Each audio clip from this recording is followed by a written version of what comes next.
오늘도 새벽을 깨며 나오신 사랑하는 성도님들, 우리를 말씀으로 인도하시며 도우시는 주님의 은혜를 풍성히 경험하는 오늘 하루 되어지기를 주의 이름으로 축복합니다.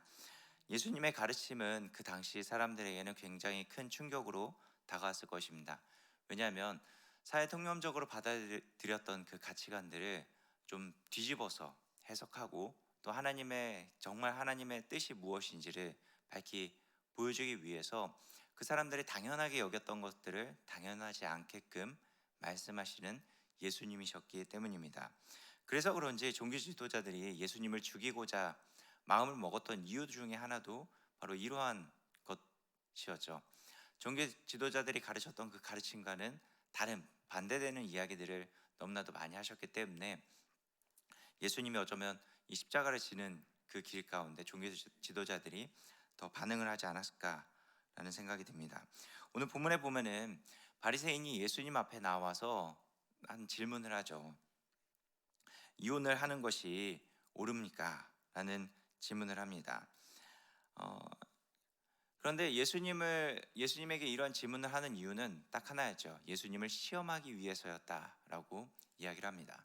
왜 예수님을 시험하기 위해서 이혼이라는 이 주제를 가지고 이야기를 했을까요?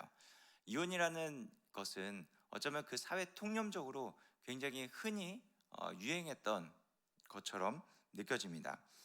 사회 통념적인 이 개념을 가지고 이 바리새인은 지금 예수님에게 물어보고 있는데, 예수님은 진짜 하나님의 뜻이 무엇이고 우리가 진짜 하나님께서 원하시는 그 걸음대로 가기 위해서 무엇을 해야 되는지에 대해서 예수님은 말씀해 주십니다.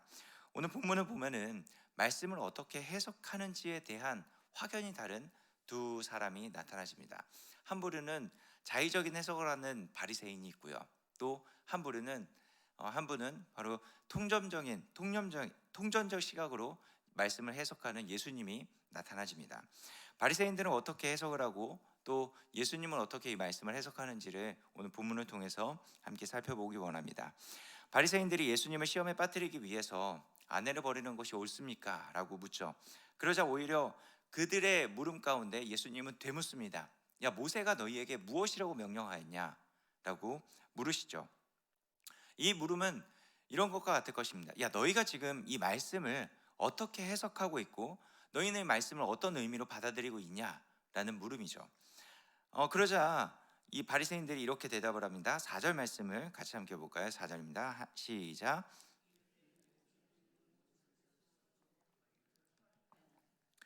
모세는 이혼 증서를 써줘서 버리기로 우리에게 허락해 주었습니다라고 대답을 합니다. 사실 이 이혼에 관한 규례는 신명기 24장 1절 말씀에 사람이 아내를 맞이하여 데려온 후에 그에게 수치되는 일이 있음을 발견하고 그를 기뻐하지 아니하면 이혼 증서를 써서 그의 손에 주고 그를 자기 집으로 보낼 것이요라고 하는 이 말씀을 어떻게 해석하냐에 따라서 달라지게 되는 것입니다. 아내를 맞이하였는데 수치되는 일이 발견되었으면은 이혼 증서를 써서 보내도 된다라고 하는 말씀을 모세가 해주었죠. 여기서 중요한 것은 이혼 증서를 써주게 되는 이유가 분명해야 된다라는 것입니다. 그것이 무엇이냐면 수치되는 일이 있냐 없냐라는 것이죠. 이 수치되는 일을 어떻게 해석하느냐에 따라서 이혼 증서를 써줄 수도 있고 써주지 않을 수도 있다라는 것입니다. 그런데 이혼 증서를 써주는 중요한 그 동기가 무엇이냐면 수치되는 일인데, 이걸 누가 받아들이는 것이냐면 바로 남편이 어떻게 그 여인을 바라보느냐에 따라서 달라지게 된다라는 것입니다. 결국 이런 거죠. 아내를 맞이했습니다. 그런데 얼굴이 마음에 들지 않아요. 그래서 나에게 수치가 돼요. 그러면 이혼 증서를 써서 버릴 수도 있는 것입니다. 또 살아가다 보니까 내 입맛에 맞지 않는 음식들만 잔뜩 하는 거예요. 아, 이거 너무 수치가 되는데 이혼 증서를 써서 버려도 되는 겁니다. 지금 웃고 계신 분들이 몇 분 계시는데, 지금 이런 이야기를 해서 이혼을 한다고 하면 아마 여성분들이 붕괴해서 일어나게 될 것입니다. 그런데 그 당시 사람들은 당연하게 여겼던 이혼의 모습이었던 것이죠. 그러니까 그만큼 남자의 마음에 드냐 안 드냐를 가지고 이 말씀을 해석하고 이혼의 증서를 써주고 했던 문화들이 그 가운데 있었던 것이죠. 이 말씀을 증거로 해서 바리새인은 당당하게 이야기를 합니다. 또 수많은 사람들이 다 이렇게 생각을 하고 있기 때문에 당연한 것으로 받아들였던 것이죠. 어, 그러자 예수님이 이런 대답 가운데 무엇이라고 말씀하시나요? 5절 말씀에는 너희 마음이 완악함으로 말미암아 이 명령을 하신 것이다 라고 말씀하고 있습니다. 왜 하나님께서 모세를 통해서 너희에게 이혼 증서를 써줘도 된다라고 하는 이 명령을 주셨는지 너희는 진짜 그 진위를 파악하지 못하고 그저 수치가 되냐 안 되냐, 내 마음에 드냐 안 되냐 이것만 따지고 있지 않냐라고 하는 것을 예수님께서 꾸짖고 계신 것이죠. 그러면서 하나님께서 진짜 이 말씀을 해주신 이유가 무엇이고 이 가운데 담겨있는 하나님의 뜻이 무엇인지를 너희는 살펴보지 않고 있구나라고 하면서 진짜 하나님께서 부부를 통해서 원하시는 모습이 무엇인지를 6절에서 9절까지 말씀을 통해서 말씀해 주시죠. 말씀을 통 남자와 여자가 둘이 한 몸을 이루게 될 것인데 이 둘은 하나님께서 짝지어 주신 것이기 때문에 사람이 나누지 못할 것이다. 이것이 하나님께서 원하시는 진짜 부부를 통해서 원하시는 모습이 이런 것이다 라는 것이죠. 그래서 하나님께서 짝지어 주신 것을 나누지 못하게끔 살아가는 것이 진짜 하나님께서 원하시는 부부상이다 라고 하는 것을 예수님은 명확하게 말씀해 주십니다. 예수님이 지금 하나님께서 본래 말씀하여 주셨던 그 결혼 규례와 모세의 이혼 증서를 대조시켜서 어느 한쪽이 틀렸기 때문에 하나는 포기해야 된다라는 것을 말씀해 주시는 것이 아닙니다.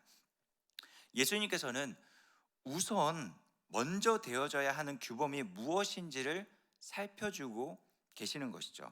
하나님께서 먼저 인간에게 명령하신 규범이 무엇이냐? 부부가 하나 된 것을 사람이 나누지 못할 것이다 라는 것을 하나님께서 먼저 명령하셨고 먼저 하나님께서 우리에게 보여주시고자 했던 모습이 이것이다라는 것을 상기시켜주고 있는 것이죠. 그럼 왜 모세는 이 말씀과 너무나도 상충되는 이혼 증서를 써줘서 버려도 된다라고 하는 것을 하나님께서 말씀해 주셨을까요? 사실 둘이 하나 되어져서 하나님께서 짝지어 주신 것을 절대 나누지 못할 것이다 라는 것을 사람이 스스로 지키기에는 너무나도 죄악되고 자기 중심적인 사고를 갖고 있는 인간이라는 것을 하나님은 너무나도 잘 아셨습니다. 그리고 그때 당시 여자와 남자의 갖고 있는 그 힘을 따지고 보면은 남자가 이렇게 해야 된다라고 하면 여자는 따를 수밖에 없는 사회적 위치에 놓여져 있었던 것이죠. 지금이야 여성분들이 너무나도 높은 사회적 위치가 남녀 평등에서 높은 위치를 가지고 갔지만은 이전에는 어느 정도였냐면 남자가 가자라고 이야기를 했는데 가지 않는다면은 그 여자는 이혼을 당할 수 있는 그런 위치에 놓여져 있었던 것이 여자의 사회적 위치였습니다. 그런데 이런 위치 가운데 놓여져 있었던 여자를 보호하기 위해서는 아무나 함부로 부부가 되어졌음에도 불구하고 함부로 버릴 수 있지 못하게끔 만든 것이 무엇이냐면 이혼 증서를 써서 주어라 라고 하는 것을 하나님께서 명령하셨던 것이죠. 하나님도 사실 이 이혼 증서 자체가 하나님의 말씀을 깨는 악한 모습입니다. 그러나 더 큰 악을 저지르는 인간을 막기 위해서 조그만한 악을 허용해 주셨던 것이죠. 그런데 바리새인들과 그 당시에 모든 사람들은 이런 하나님의 원대한 모습을 보지 못하고 동전적인 시각을 갖지 못하고 자기의 자의적인 해석만을 가져다 대리면서 그 말씀을 해석하고 있는 모습을 볼 수 있는 것입니다. 그래서 이러한 시각을 가지고 자기의 입맛에 맞는 말씀으로 재해석해 나아가기 시작했던 것입니다. 그러다 보니까 진짜 하나님께서 원하시는 그 하나님의 말씀은 점점 퇴색해져 가고 인간의 그 시선과 인간의 입맛에 맞는, 아니 어쩌면 종교 지도자들의 입맛에 맞는 하나님의 말씀만이 그 가운데 가득 채워져 나아가게 시작했던 것입니다. 사람들은 말씀을 받아들일 때 이러한 예수님의 통전적인 시각보다는 자의적인 시각으로 바라볼 때가 참 많이 있죠. 우리도 알게 모르게 이것은 정말 하나님께서 나에게 주신 말씀이야 라고 하지만은 이러한 말씀은 하나님께서 나에게 주시지 않는 말씀이야 라고 하면서 자꾸 나도 모르게 말씀을 나누어 갈 때가 많이 있습니다. 어렵고 힘든 상황에 놓여지게 되면은 하나님께서 회복해 주시는 말씀만 계속 들려지죠. 하나님께서 높이 올려 주실 것만 생각을 합니다. 그리고 축복을 주시고 복을 주실 것이다 라는 그런 말씀만 우리에게 다가오죠. 그런데 물론 하나님께서 회복해 주시고 우리에게 놀라운 하나님의 은총과 은혜들을 그 가운데 마련해 놓으셨을 것입니다. 그러나 우리가 그것을 바라볼 때 우리에게 당하는 그 시각을 가지고 하나님의 말씀을 바라볼 때 내 환경과 내 상황과 내 시각을 가지고 하나님의 말씀을 바라보다 보면은 우리는 자꾸 협의적인 시각으로 자의적인 해석을 해 나갈 수밖에 없는 존재가 우리라는 것이죠. 우리는 어떻게 하나님의 말씀을 받아들여야 되냐면 하나님의 말씀을 가지고 우리의 상황을 해석해낼 수 있어야 되는 것입니다.